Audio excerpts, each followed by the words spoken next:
pessoal, tudo bem? Vamos dar início a mais uma aula teórica da nossa disciplina. Essa aula é denominada Reações em Solução Aquosa de número 2, e esse vídeo ele representa a primeira parte dessa nossa aula. Nessa nossa primeira parte, nós vamos abordar os equilíbrios heterogêneos, né? Os equilíbrios que vão ocorrer ali com os sais e bases pouco solúveis. Se a gente lembrar um pouquinho, lá no começo da nossa aula passada, Reações em Solução Aquosa 1, a gente abordou que os sais, né, os sólidos, de uma forma geral, eles apresentam dois comportamentos quando estão na água. Ou eles são solúveis ou eles são insolúveis. Na aula passada, nós focamos naqueles sólidos que são solúveis em água. Vimos que eles podem ser eletrólitos e não eletrólitos, e que estes eletrólitos podem ser fortes e fracos. Então, a gente se concentrou na aula passada sobre, né, as substâncias que eram solúveis em água. Na aula de hoje, nós vamos falar daquelas que não são solúveis, ou melhor, que apresentam uma solubilidade, só que essa solubilidade ela é muito pequena. E a gente pode dizer que, ao invés de falar substâncias insolúveis, podemos chamá-las de substâncias pouco solúveis. Tudo bem? Então, vamos começar a nossa aula de hoje?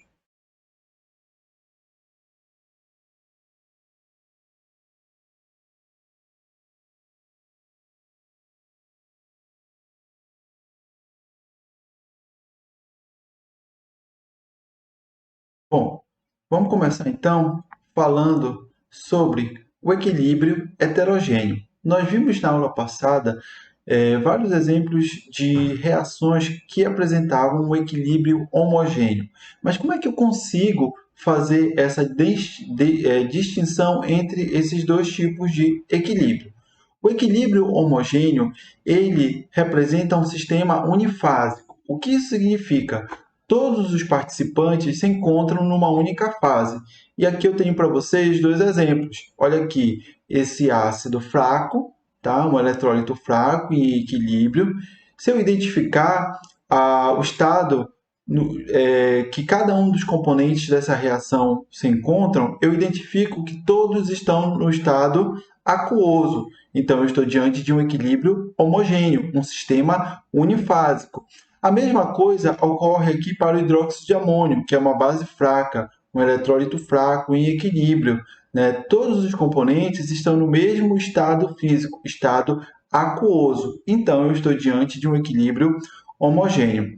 Vale ressaltar que o equilíbrio homogêneo ele não é caracterizado pelo fato de todos estarem no estado aquoso.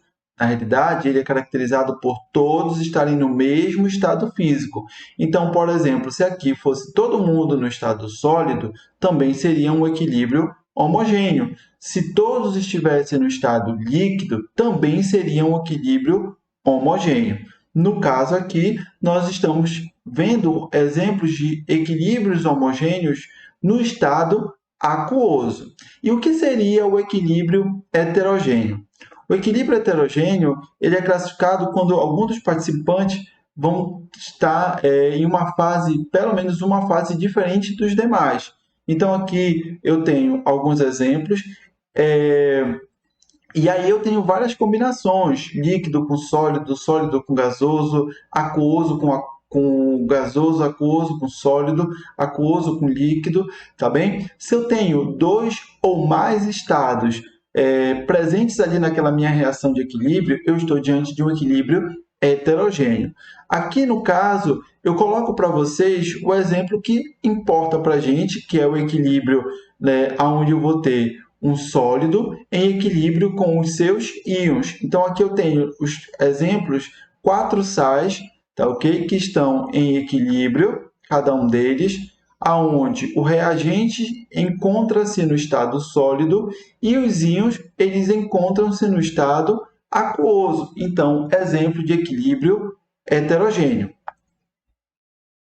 E aí, é com base nesses exemplos que nós vamos trabalhar o chamado produto de solubilidade.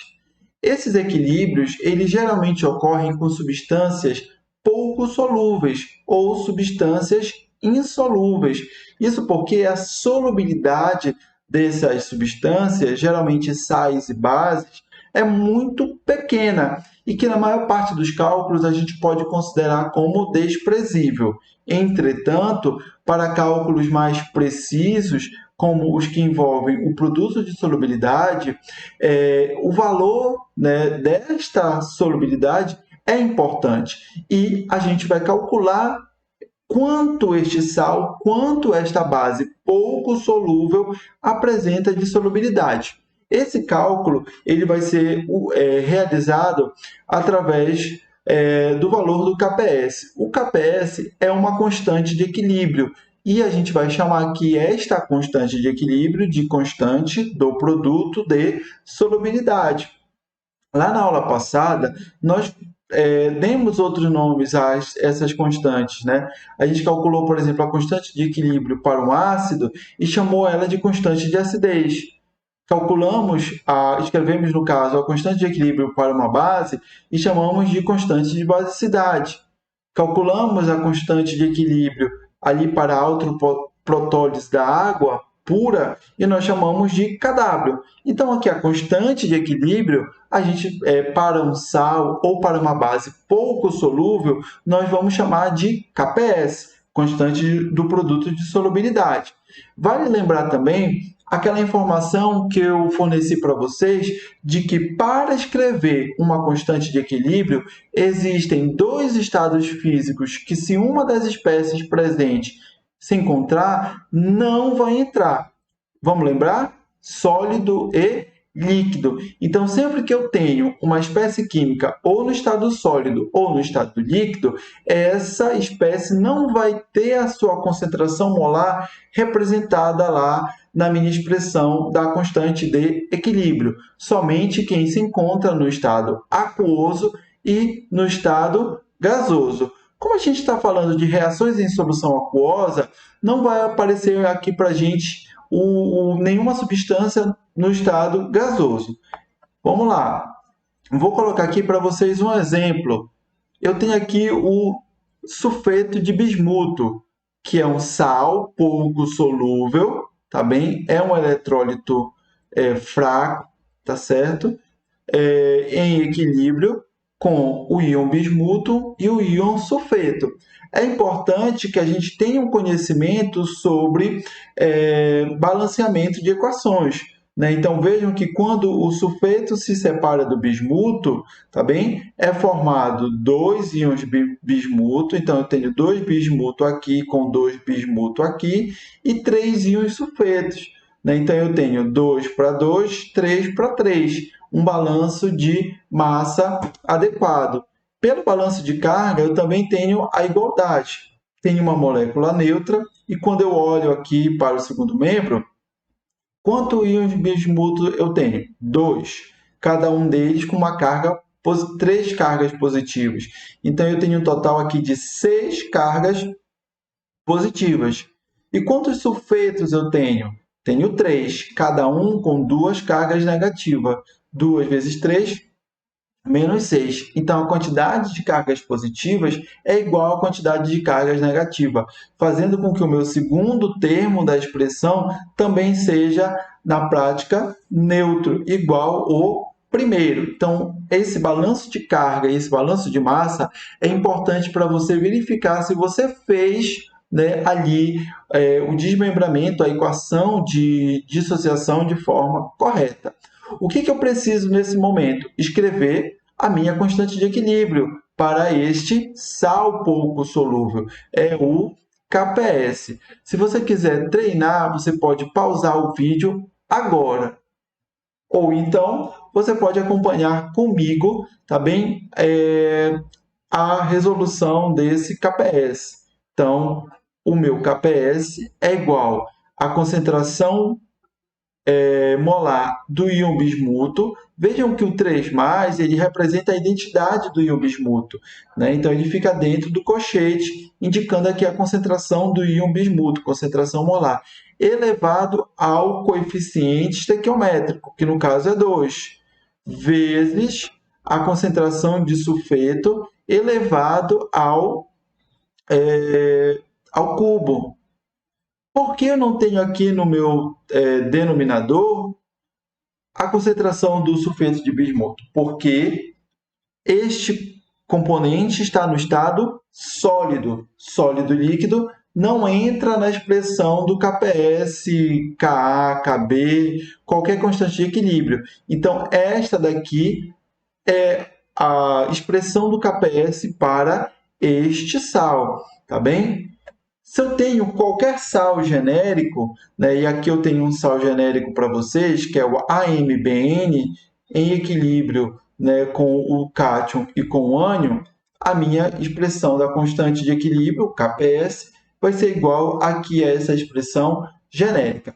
Por isso, pessoal, é fundamental que você saiba fazer a dissociação de qualquer sal, respeitando ali as cargas, respeitando a atomicidade, e isso é uma prática que vem a partir do momento que você pega o sal, pega a base e você começa a treinar a dissociação e a conhecer os cátions e os ânions, principalmente aqueles que são poliatômicos. Então, se por acaso você ainda não foi fazer uma pesquisa sobre quais são os cátions e ânions poliatômicos, tá bem? É importante que você faça isso no Google. Você vai encontrar lá uma tabela com tanto com a espécie, né, como é que ele é, a sua fórmula química, com o seu nome, e aos poucos você vai conhecendo. Não é preciso gravar, mas é preciso conhecer, principalmente aqueles que são de amplo uso no nosso dia a dia, como sulfato, sulfeto, amônio, nitrato, nitrito, fosfato, são íons muito comuns de ocorrerem no nosso dia a dia. Aqui para vocês, e nos próximos 4, acho que slides, eu coloco para vocês os valores de KPS, tá bem? Para cada um dos sais e daqui a pouco bases que são insolúveis ou pouco solúveis. Então aqui eu tenho tanto o nome, quanto a sua fórmula, quanto o valor do KPS. Essa tabela vocês podem encontrar em diferentes livros de química que vão trazer para vocês essas informações, os valores de constante de equilíbrio, lembre-se que são tabelados, né? Então, aqui eu tenho os sais, e com esses sais, vocês podem começar a fazer aí um treino de fazer a dissociação deles e escrever o KPS, né? Então, aqui eu tenho, por exemplo, o fluoreto de magnésio. Escreva a dissociação dele, escreva o KPS para ele. Esse treino ele é fundamental para que você possa, depois, né, executar as suas questões, né, de forma mais correta, né, evitando os erros. Vocês vão verificar que se eu não souber fazer essa dissociação e, consecutivamente, a expressão da constante de equilíbrio, se eu começar a errar aí, eu não vou ter como resolver a questão de forma correta, porque o cálculo vai depender dessa escrita correta, tá bem? Então, aqui estão todos os sais e bases que são importantes para a gente, tudo bem? Bom, agora eu vou começar a fazer alguns cálculos a partir desses valores de KPS, né? Então, a partir do momento que eu tenho a constante de equilíbrio, né, ou a constante do produto de solubilidade para esses sais e bases pouco solúveis, eu posso estimar a solubilidade molar desses sais, sabendo o quanto que, de fato, esses sais ou essas bases pouco solúveis vão solubilizar. Essa solubilidade molar ela vai ser calculada a partir, tá bem, do valor do KPS. Então, eu preciso ter o valor do KPS, que é tabelado, e preciso saber qual é o sal ou qual é a base, para que eu possa, então, efetuar o cálculo e encontrar esta solubilidade molar. Vamos ver isso através dos exemplos. Meu primeiro exemplo.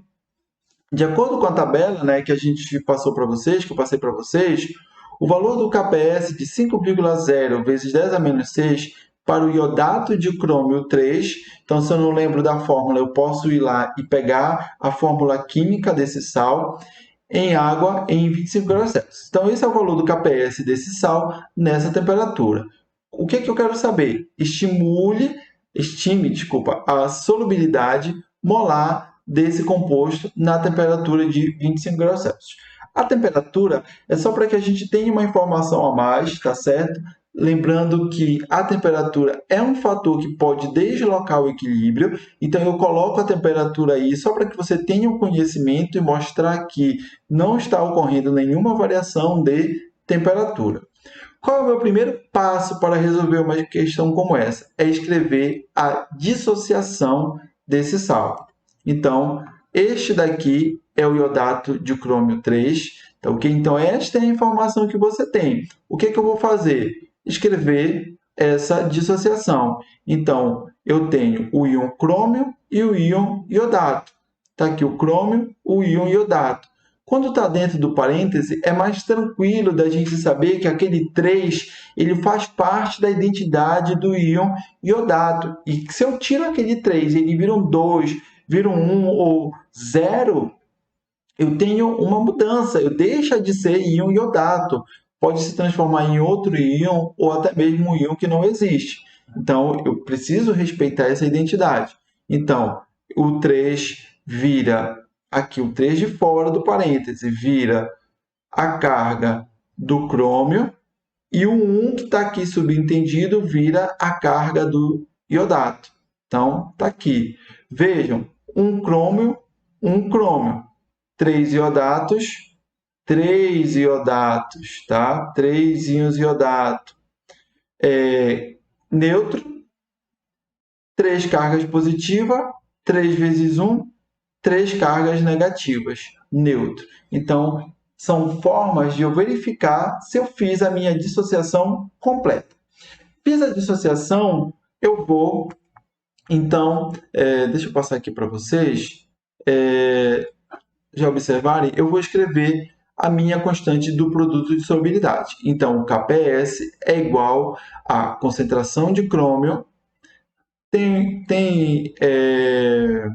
coeficiente estequiométrico? Tem, é 1. Então, expoente 1 vezes concentração molar do iodato, que é tudo isso daqui, IO3 menos, elevado ao... Qual é o coeficiente? 3. Então, elevado ao cubo.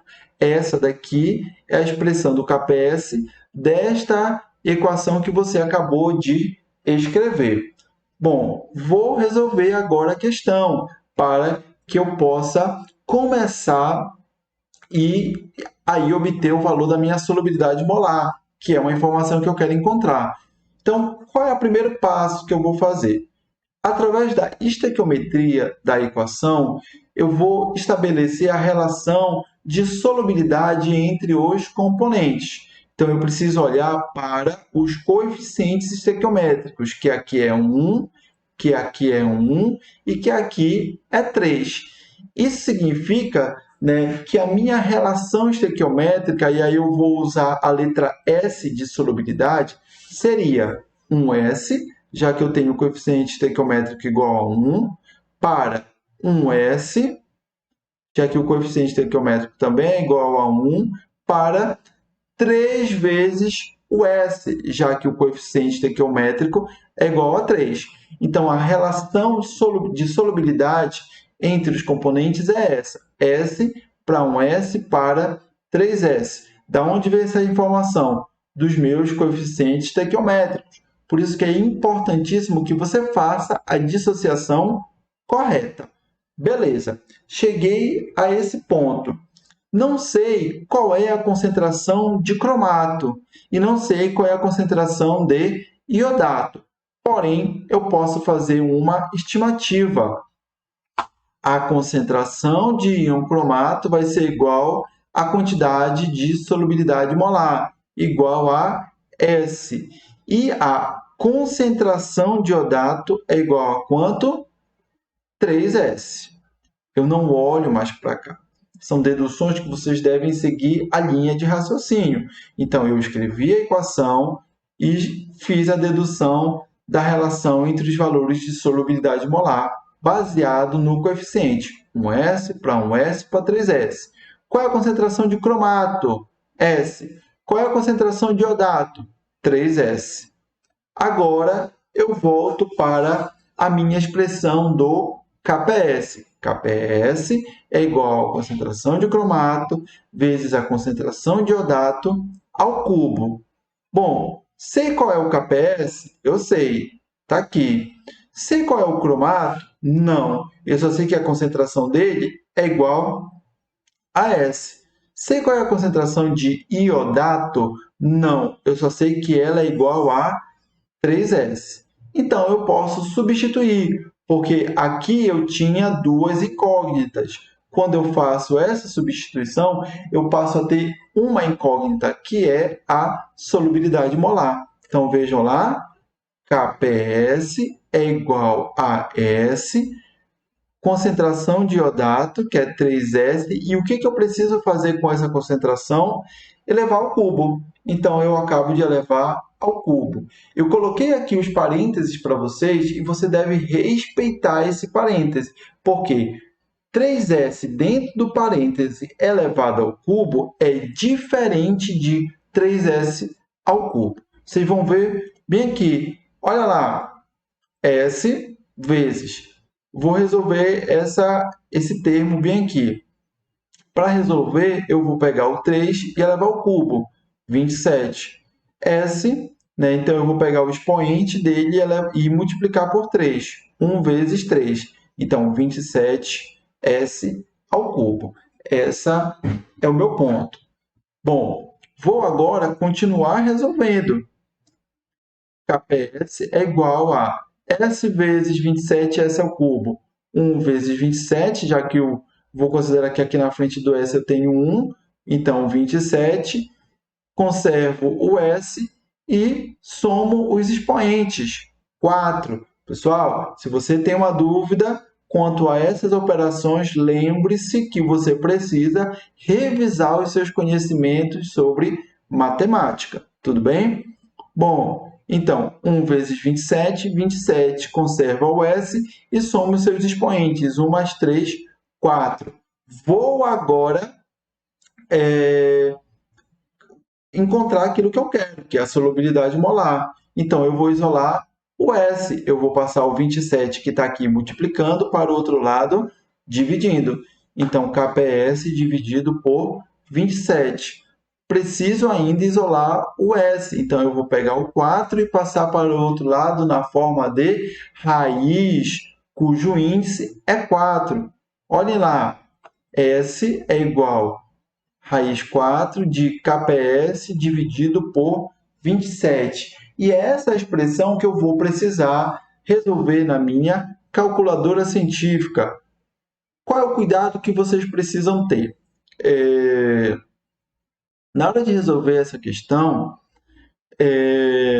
você vai precisar tirar a raiz, né, 4, de todo que está dentro da raiz.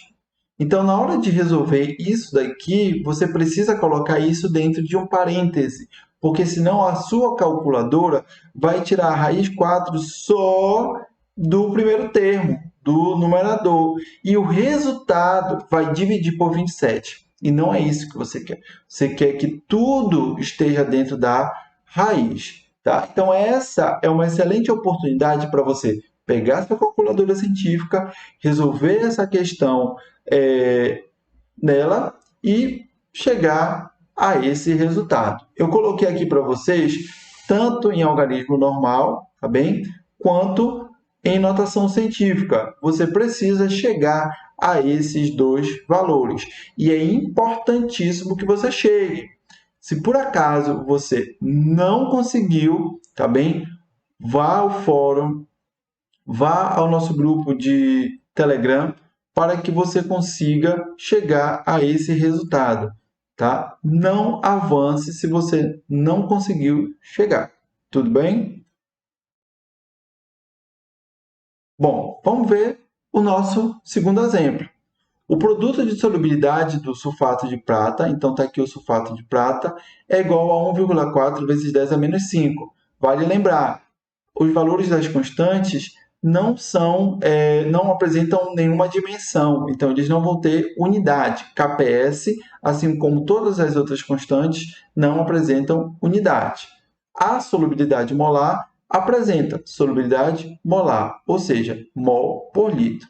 Estime a solubilidade molar do sal. Qual é o primeiro passo? Escrever a reação de dissociação do sal. Então, o sulfato de prata em equilíbrio com 2 íons prata mais sulfato, 1 íon sulfato. Então, esta daqui é a minha reação de equilíbrio. 2 íons prata para 2 íons prata, 1 sulfato para 1 sulfato. Duas cargas positivas para duas negativas. Neutralidade. Primeiro membro, molécula neutra. Tudo bem? Bom, para que eu possa resolver a expressão para encontrar a solubilidade molar, eu preciso fazer, aquela dedução da relação entre os valores de solubilidade molar. Vou olhar para quem? Para os coeficientes estequiométricos.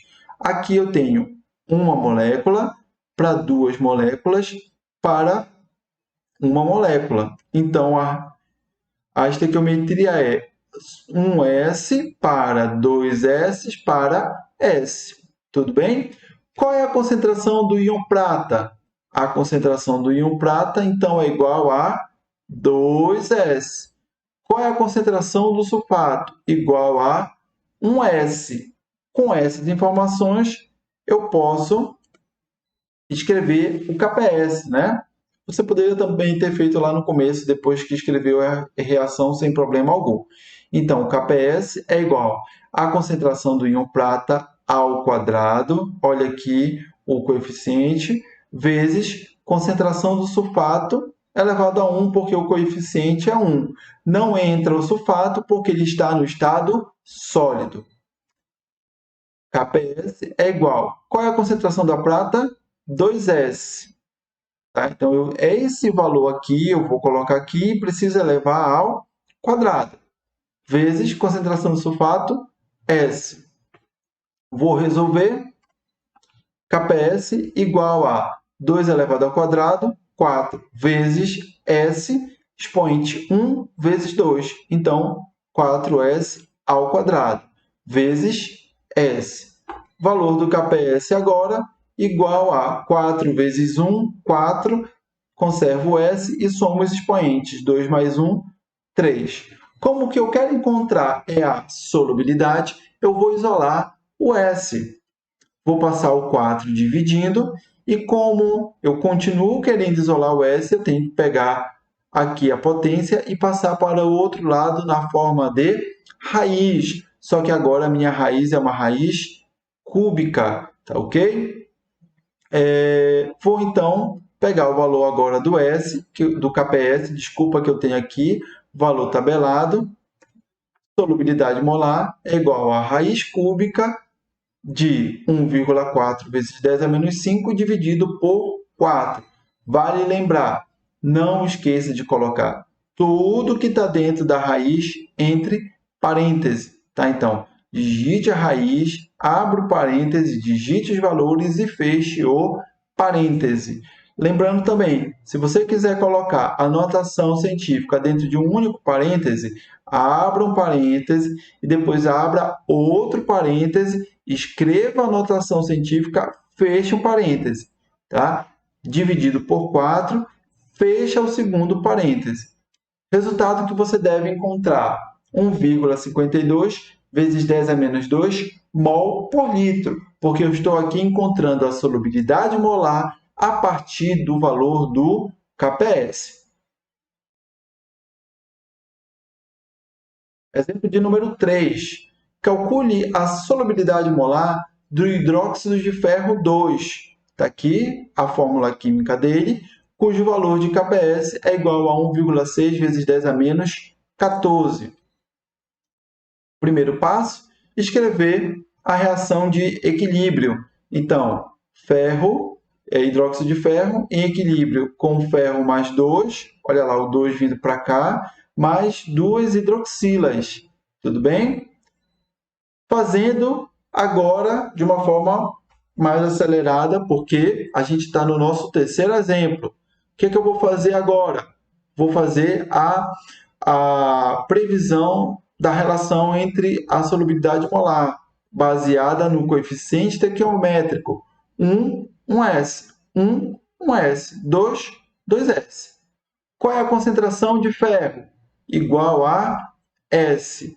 Qual é a concentração de hidroxila? Igual a 2S. Tudo bem?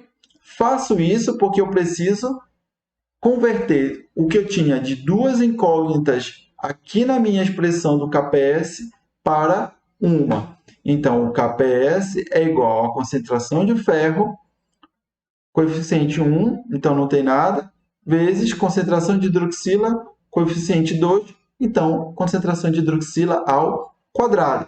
Qual é a concentração de ferro? S. Qual é a concentração de hidroxila? 2S. 2S, então, ao quadrado. S vezes 2 ao quadrado, 4. S, 1 vezes 2. O expoente do S aqui é 1. 1 vezes 2, 2. Resolvendo, 1 vezes 4, 4. Conserva a incógnita e soma os expoentes. 1 mais 2, 3. O que é que eu vou fazer agora? Isolar o valor de S.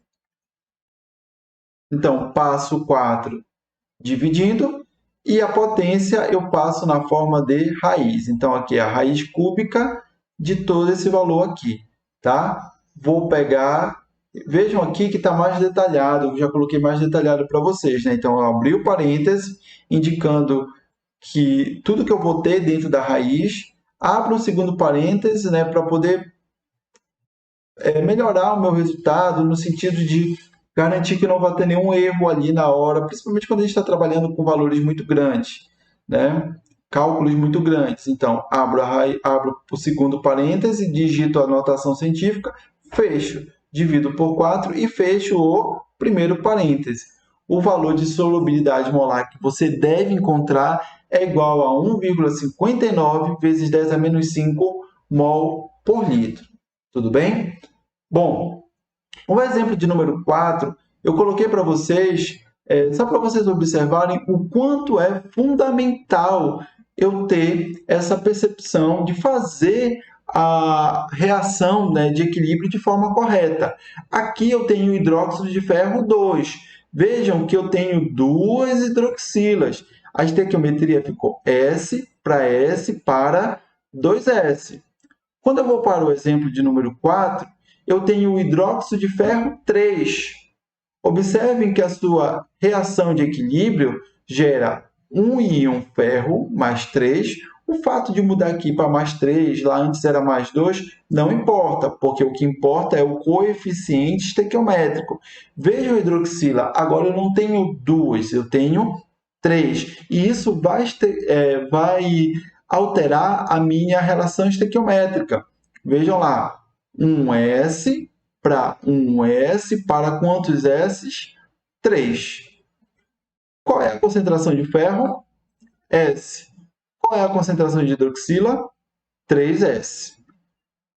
KPS igual, então, a concentração de ferro vezes concentração de hidroxila ao cubo e não mais ao quadrado, como na questão anterior. Se tem dúvida, volta um pouquinho o vídeo, olha lá novamente o exemplo 3 e volta para cá. Tudo bem? Continuando, KPS igual a... Qual é a concentração de ferro? S. Qual é a concentração de hidroxila?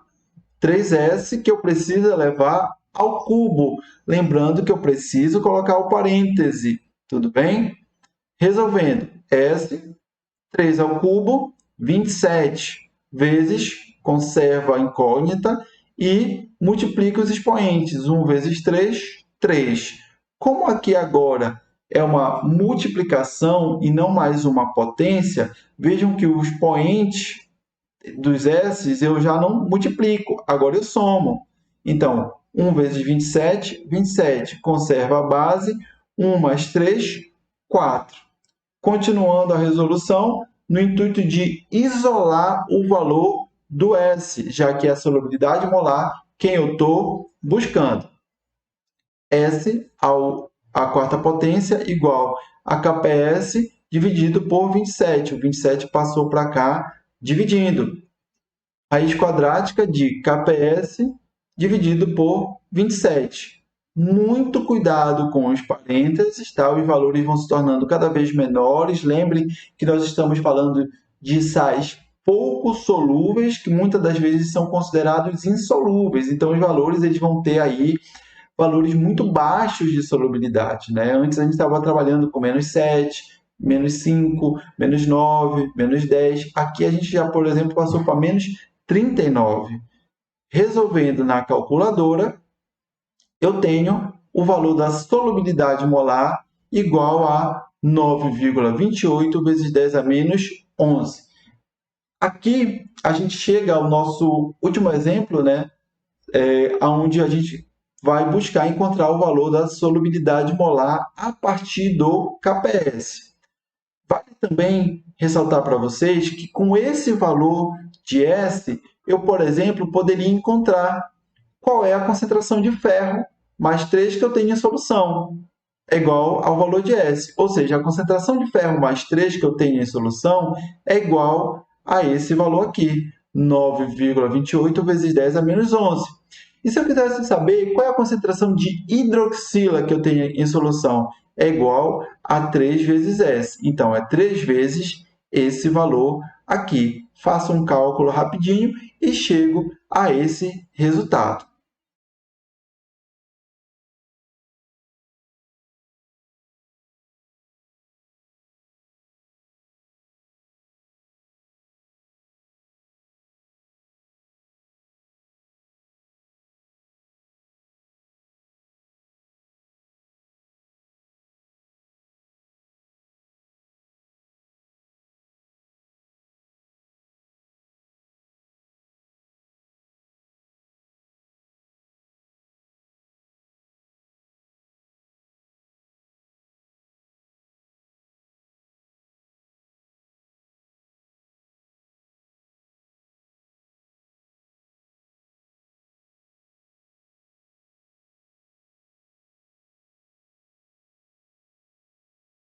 Agora que nós aprendemos a calcular a solubilidade molar a partir do valor do KPS, que é um valor tabelado, é importante que a gente saiba também que a partir da solubilidade eu posso encontrar o valor do KPS.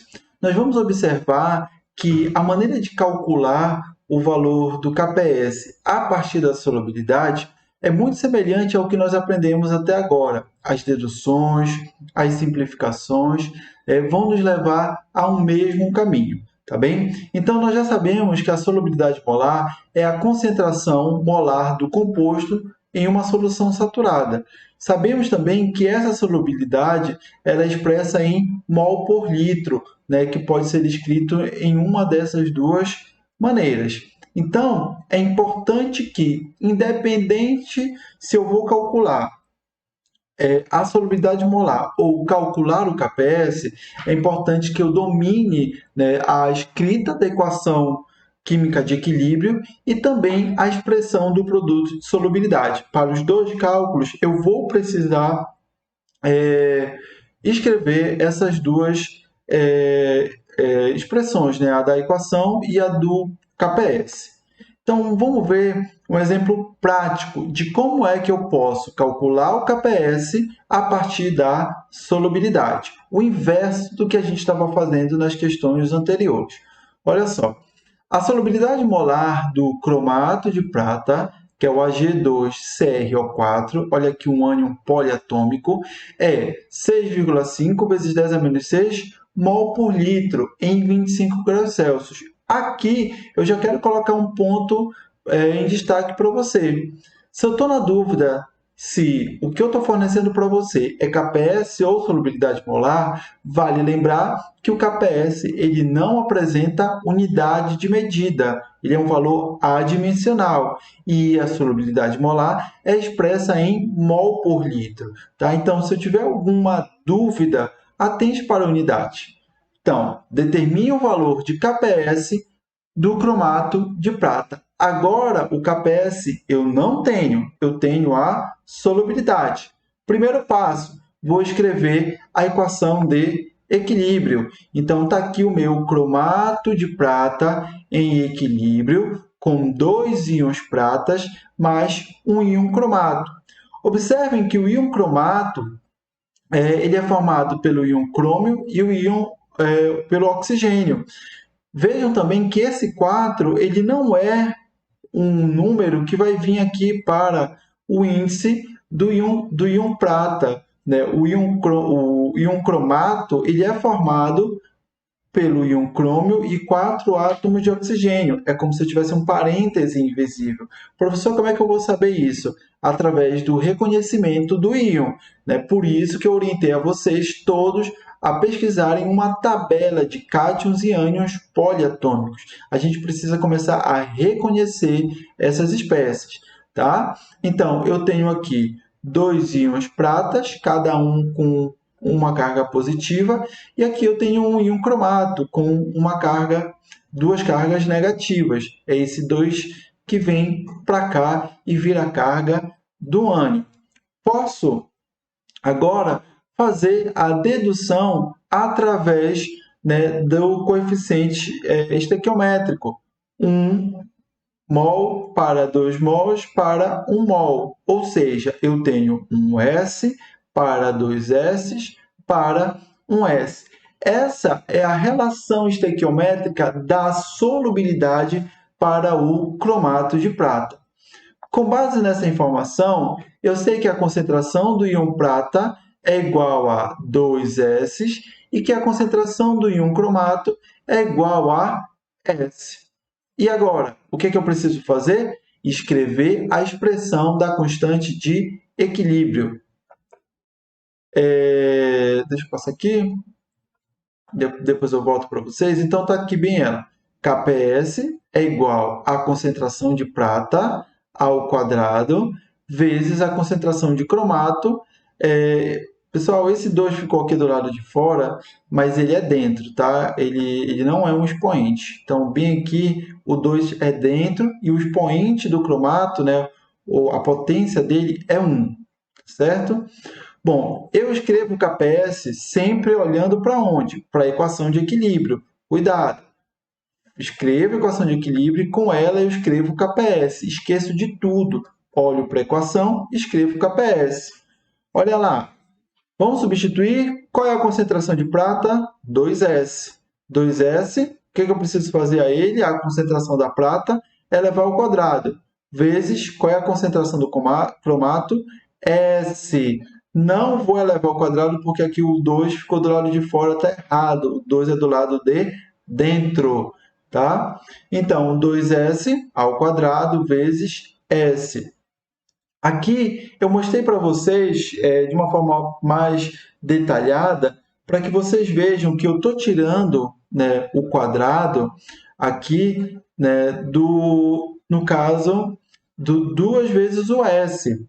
Então, 2 vezes 6,5 vezes 10 a menos 6 é a resposta deste produto, desta multiplicação, que eu vou elevar ao quadrado, e não apenas o valor do S. É por isso que eu preciso, né, aqui são colchetes, mas eu preciso utilizar os parênteses lá na tabela periódica, vezes o valor do S, que eu já sei, né, o valor do S foi me dado aqui na questão, 6,5 vezes 10 a menos 6.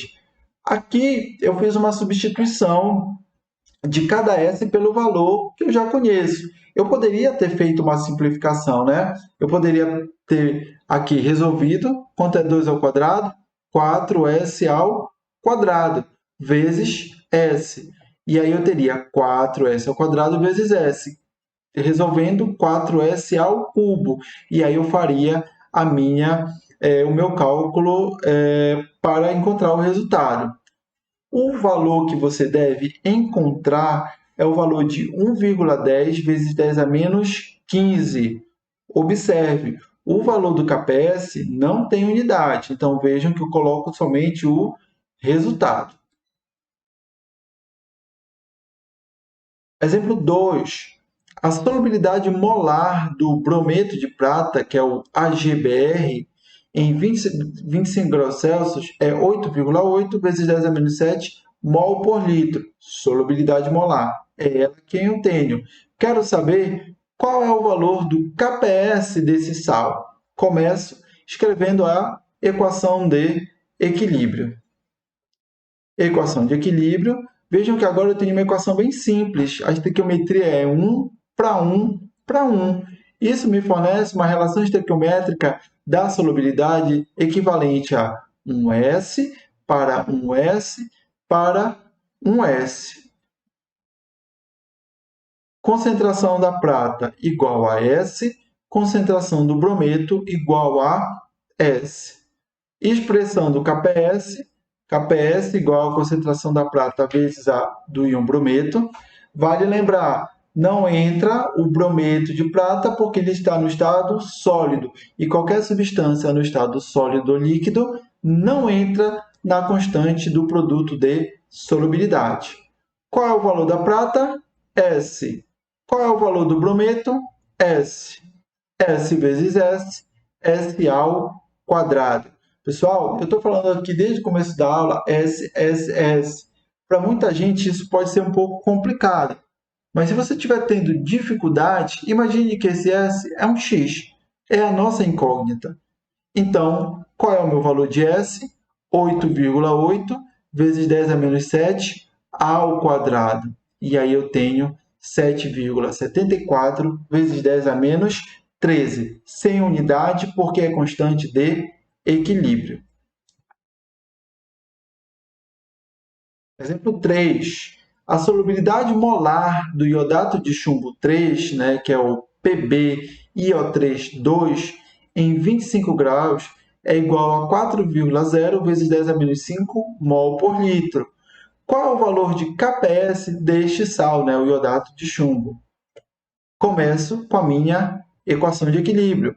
Então, o sal sólido em equilíbrio com íon chumbo, com valência mais 2, mais 2 íons iodato, com valência menos 1. Tá? Quando está entre parênteses, fica mais fácil de eu perceber que o íon iodato, que o íon ali dentro, ele é uma coisa só, que aquele 3 ali não pode sair. O problema é quando eu não tenho parênteses, e aí eu tenho que ter o conhecimento. Tudo bem? Com base nos coeficientes estequiométricos, eu consigo verificar a estequiometria da solubilidade. Então, eu tenho um valor de S para um valor de S para dois valores de S. E com esta informação, eu consigo saber uma simplificação de qual seria a concentração de chumbo. Concentração de chumbo seria igual ao valor de 1 vezes o S. E a concentração de iodato seria igual a 2 vezes o valor de S. Vou para a minha expressão da constante de equilíbrio, KPS. KPS é igual à concentração de chumbo, coeficiente a 1, então não tem expoente, vezes concentração de iodato, expoente a 2, então eu coloco 2. Resolvendo, concentração de chumbo, S. Concentração de iodato, 2S ao quadrado. Cuidado, não posso esquecer o parêntese, tá bem? Resolvendo, igual a S, isso daqui vai me fornecer o valor de 4S ao quadrado. Resolvendo essa expressão, 4 vezes 1, que é o númerozinho que está omitido aqui na frente do S, 4, conserva a base e soma os expoentes. 2 mais 1, 3. Vou resolver agora para achar o valor do KPS. O valor do KPS é igual a 4 vezes o valor de S ao cubo. 2,56 vezes 10 a menos 13. O nosso último exemplo, que é para encontrar o valor do KPS do sal. Que sal é esse? O sal não, gente, desculpa, a base, tá? Uma base pouco solúvel. A solubilidade molar do hidróxido de zinco é igual a 1,71 vezes 10 a menos 6 mol por litro. E aí eu pergunto qual é o valor do KPS. Reação de equilíbrio, tá? Então, base pouco solúvel, em equilíbrio com os seus íons, um íon só zinco e dois íons hidroxilas. Pela estequiometria da reação, eu consigo identificar qual é a equivalência de solubilidade. Então, um S para dois S, essas informações baseadas no coeficiente estequiométrico. Posso fazer uma dedução de qual seria a concentração molar dos meus íons. Do zinco igual ao valor de 1S e a do hidróxido igual ao valor de 2S. Vamos lá? Kps igual à concentração de zinco vezes concentração de hidroxila ao quadrado. Quanto é a concentração de zinco? S. Qual é a concentração de hidroxila? 2S. E o que eu preciso fazer com a concentração dela? Elevar ao quadrado. Resolvendo, S vezes 4S ao quadrado. Resolvendo, 4S ao cubo. Qual é o valor de S? Foi me fornecido na questão. Então, 4 vezes 1,71 vezes 10 a menos 6 ao cubo. Resolvendo, este é o meu valor de KPS, 2,0 vezes 10 a menos 17. Aluno, aluna, atenção! É fundamental que você saiba fazer a dissociação de qualquer base, de qualquer sal, né? Seja ele pouco solúvel ou solúvel. Aqui, no caso, nós estamos falando de bases e sais pouco solúveis. E a importância dessa dissociação é porque é através dela que vai gerar o seu valor, a sua expressão do KPS, e que você vai conseguir deduzir a forma de chegar ao seu resultado, né? Então, por exemplo, vamos olhar bem aqui, tá? Eu estou aqui marcando para vocês. Olha lá. Quando você deduz, você chega a esse limite aqui, KPS igual a 4S ao cubo. Nas questões anteriores do primeiro bloco, eu fornecia para vocês o valor do KPS. Então, você tinha que achar a solubilidade. E aí você isolava o S, pegava o 4, passava dividindo, depois pegava a potência, passava na forma de raiz. Aqui, neste bloco, a gente tem o valor do S e quer achar o valor do KPS. Então, independente se você tiver que achar um ou outro, você sempre vai precisar escrever a equação, escrever a expressão da constante de equilíbrio do KPS, para que você possa deduzir a forma de calcular aquilo que você deseja.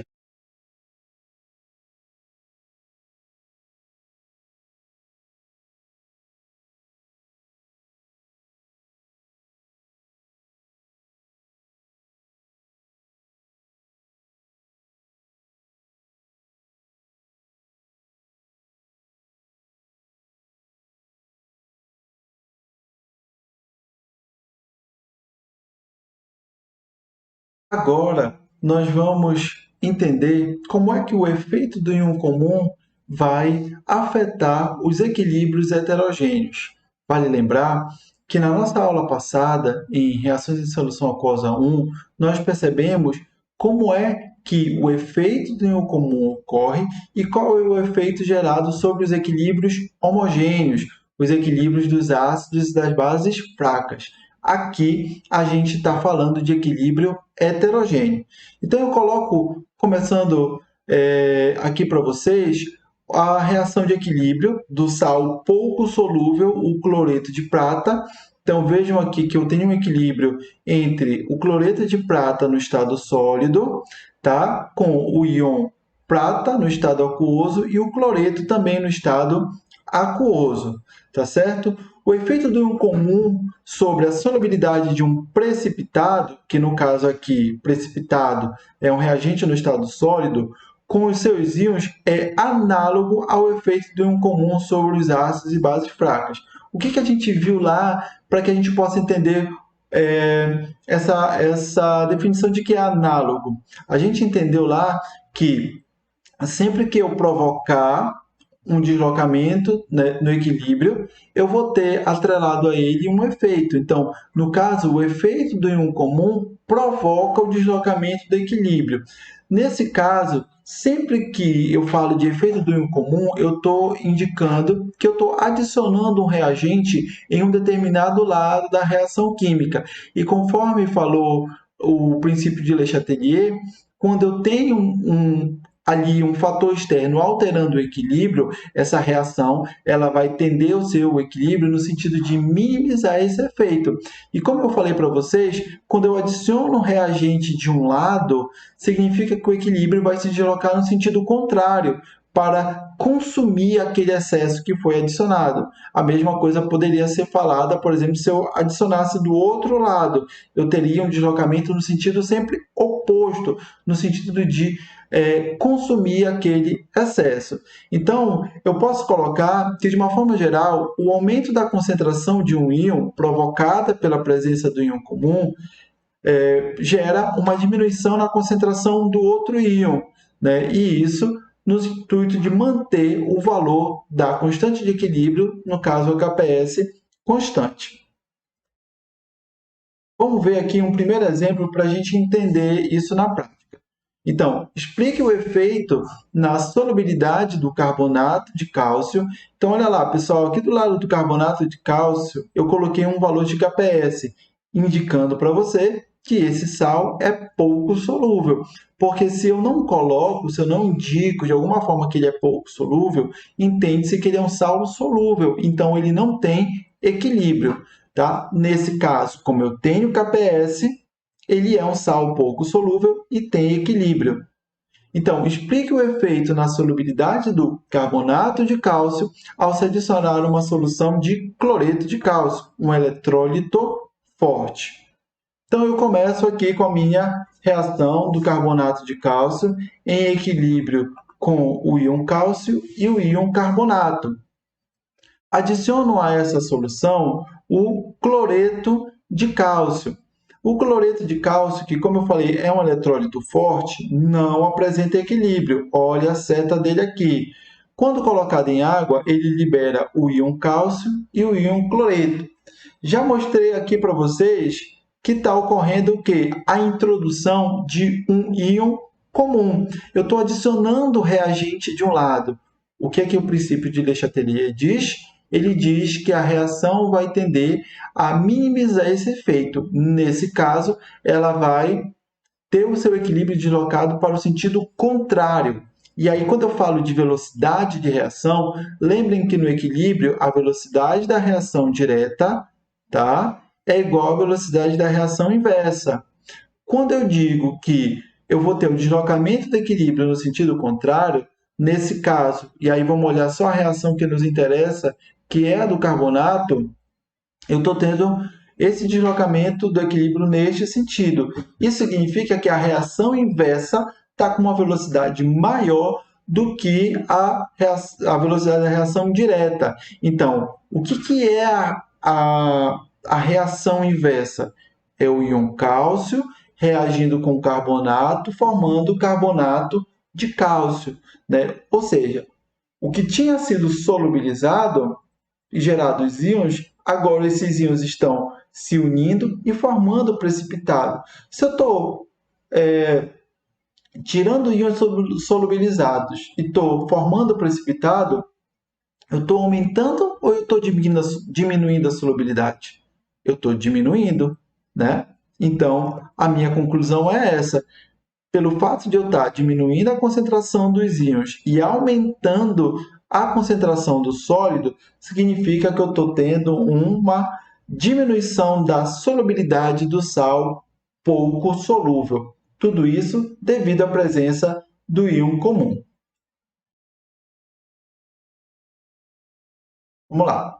Existe efeito na solubilidade do sal pouco solúvel, fluoreto de magnésio, ao se adicionar uma solução de KCl, né? Sim ou não? E por quê? Então, essa aqui é a minha reação de equilíbrio do fluoreto de magnésio. Então, eu já disse aqui, olha, eu não coloquei o KPS, mas eu digo, ele é um sal pouco solúvel. reação de equilíbrio, então o sólido em equilíbrio com os seus íons. Quem eu estou adicionando? KCl, um eletrólito forte. Vejam lá, liberando íon K+, né, potássio, e íon cloreto. Tem o íon em comum? Não, não possuo íon em comum. A inexistência do íon comum vai gerar um deslocamento do equilíbrio? Não, não vai gerar. Para que eu tenha um deslocamento do equilíbrio, eu preciso ter outros fatores externos, como mudança de temperatura, aumento ou diminuição, né? Pressão, aumento ou diminuição, remoção ou adição de um reagente e um comum. Não estou tendo nada disso. Então, o meu equilíbrio ele permanece inalterado. Logo, eu posso concluir que não ocorrerá alteração na solubilidade do sal pouco solúvel, que é o fluoreto de magnésio, pois não existe íon em comum entre os sais que ocasione um deslocamento do equilíbrio do eletrólito fraco, que é o sal pouco solúvel. Ou seja, eu não tenho nenhum íon em comum que provoque o deslocamento deste equilíbrio aqui.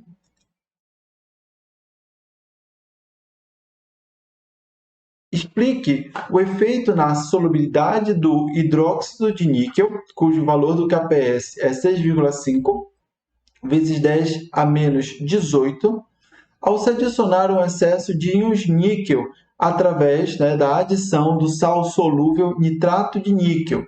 Então, eu tenho um sistema que tem hidróxido de níquel, uma base fraca, em equilíbrio com os seus dois íons, que estão no estado aquoso. Estou adicionando nitrato de níquel, um sal solúvel, que adiciona à reação íons níquel e íons nitrato. Para que eu identifique um possível deslocamento do equilíbrio, preciso verificar se eu tenho íon em comum. Tenho íon em comum, então eu tenho o deslocamento. O deslocamento do equilíbrio no sentido contrário. Pessoal, o sentido é contrário porque quando eu coloco um sal, eu estou adicionando níquel. Então, se eu adiciono de um lado, o deslocamento do equilíbrio vai para o sentido contrário. Por isso que eu tenho sempre esse mesmo comportamento quando eu falo de íon em comum. Você pode perguntar, professor, e quando é que vem para o mesmo sentido? Quando eu retiro. Então, se ao invés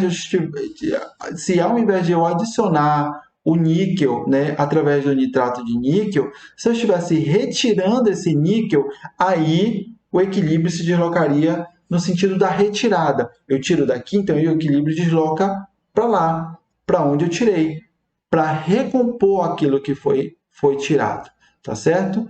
Se eu estou tendo deslocamento do equilíbrio, posso concluir que as concentrações dos meus íons estão diminuindo, já que o equilíbrio está indo para o sentido contrário, do lado da formação do sólido, que tem a sua concentração elevada.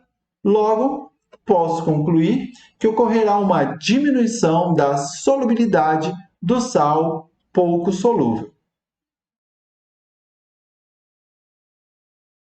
Nosso último exemplo é uma solução de hidróxido de prata, né, que é o hidróxido AgOH, cujo KPS é igual a 1,5 vezes 10 a menos 18, é adicionada uma solução de nitrito de prata. Está aqui o nitrito de prata, a fórmula química dele, um sal pouco solúvel.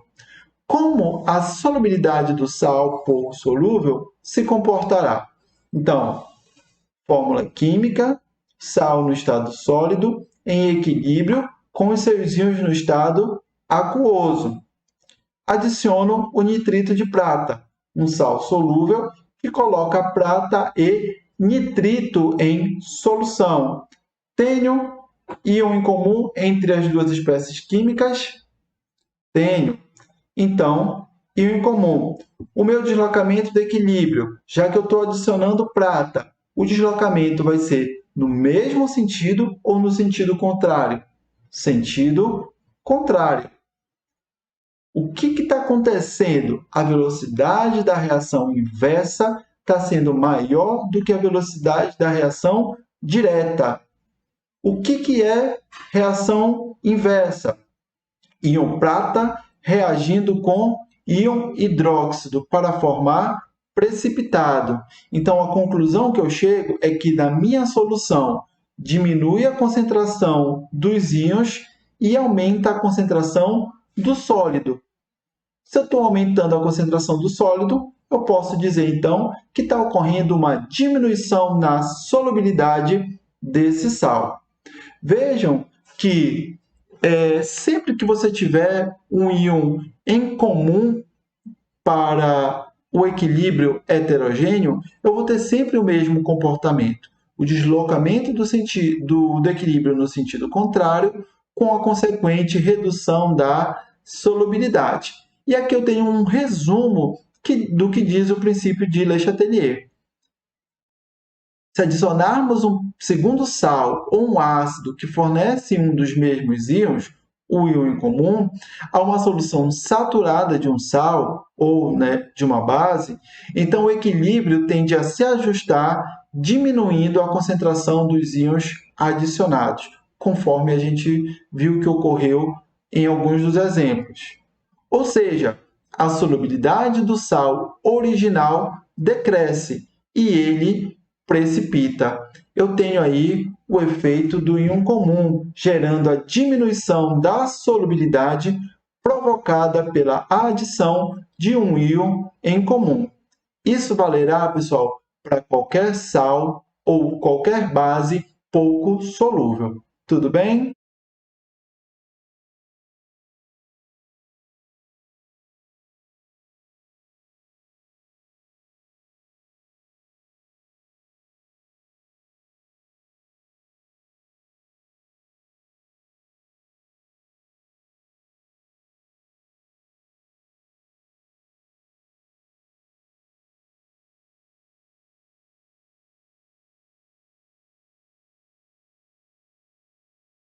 Chegamos então ao final da nossa aula, a primeira parte, do nosso assunto reações em solução aquosa de número 2. Vimos ao longo da aula que nós podemos calcular a solubilidade molar de um determinado sal ou base pouco solúvel a partir do seu valor de KPS, a sua constante do produto de solubilidade. Vimos também que esse KPS ele pode ser encontrado quando eu tenho a solubilidade molar fazendo um cálculo inverso. Vale ressaltar que, tanto no cálculo do KPS quanto da solubilidade molar, é importante que eu faça a equação de equilíbrio de forma correta, a equação de dissociação desse sal ou dessa base, e que eu também escreva a minha expressão do KPS de forma correta. Isso vai garantir com que o seu cálculo seja que você chegue ao valor desejado. Vimos também na aula que para estes equilíbrios heterogêneos, eu posso também ter o efeito do íon comum, aquele mesmo efeito que ocorreu lá nos equilíbrios homogêneos, com os ácidos e as bases fracas. Aqui nós vimos que o efeito do íon comum vai ocasionar uma diminuição na solubilidade do sal ou da base pouco solúvel. Lembrando, esse efeito só ocorre quando eu tenho íon em comum e para espécies que são pouco solúveis, tá ok? Antes de você prosseguir para a nossa próxima videoaula, que é a parte 2 do assunto Reações em Solução Aquosa de número 2, é importante que você revise essa aula, refaça os cálculos e garanta com isso um melhor aprendizado. A gente se vê em breve.